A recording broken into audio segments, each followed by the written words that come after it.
మరి ఈరోజు ఇక్కడికి వచ్చేసినటువంటి భూములు కోల్పోయినటువంటి రైతులందరికీ నమస్కారం తెలియజేస్తూ ఉన్నాను.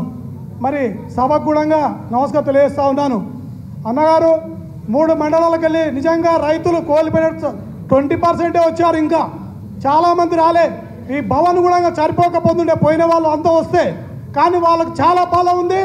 ఈ 3 మండలాల రైతులని మరి ఎలా కాపాడుతారో మీరు అవసరం అనుకుంటే తలకొండపల్లి ఆమ్లగల్ల ధర్నా పెట్టి ప్రవీణ్ సార్ని పెద్దవారిని మినిస్టర్ని పిలిపించి అక్కడనే 20,000 మందితో ధర్నా చేస్తే ప్రభుత్వాన్ని కన్వింపు కలుగుతుంది తప్ప ఈ భవన్లో వేస్తే నిజంగా కన్వింపు కలుగుతలేదు వాళ్ళకు.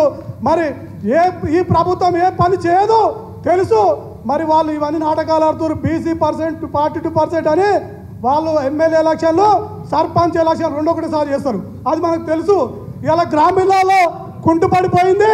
ఇవాళ నిజంగా తెల్ల బల్బులు వచ్చినందుకు కేసీఆర్ తెల్ల బల్బులు వేసినందుకే వెలుగుతున్నాయి గ్రామాల్లో.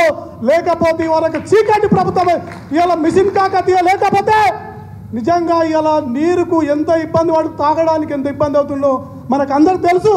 కాబట్టి మీరు ఇన్ఛార్జి మరి మీకు ఉంది కాబట్టి మీరు 3 సార్లు ఎమ్మెల్యేగా వేసారు కాబట్టి పూర్తి మీకు అనుభవం ఉంది కాబట్టి ఈ అనుభవాన్ని రంగడించి మరి ఎక్కడ వేస్తారో మీరు హైదరాబాద్ కాదు ఉండేది కర్తాలో ఉండి ఈ 3 మండల రైతులకు కాపాడినట్టయితేనే మీకు పూర్తిగా పేరుంటుందని తెలియపరుస్తూ, దాంతోపాటు మన కాగితం ప్రవీణ్ సార్ ఉన్నాడు, మరి ఎమ్మెల్సీ నవీన్ సార్ ఉన్నాడు, మరి వెంకటేశ్వర ఉన్నాడు, చాలామంది గోలు సినిమా సత్యమని ఉన్నాడు, చాలామంది ఇక్కడ ఒక పెద్దలు లేరు.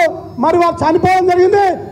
ఇటువంటి టైంలో కృష్ణారెడ్డి గారు ఉంటే చాలా మనకు కూడా మద్దతు ఉండేది.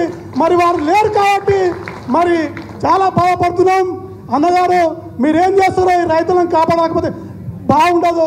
పూర్తిగా వీళ్ళని కాపాడి పాత రోడ్డు దాన్ని తీసుకోవాలని చెప్పి ప్రభుత్వానికి హెచ్చరించుకుంటూ మరి మీరు రేపు భవిష్యత్తు మీదే ఉంటుంది కాబట్టి రైతులను కాపాడాల్సిన బాధ్యత పైన కూడా మీకే ఉంటుందని తెలియపరుస్తూ ముగిస్తాను.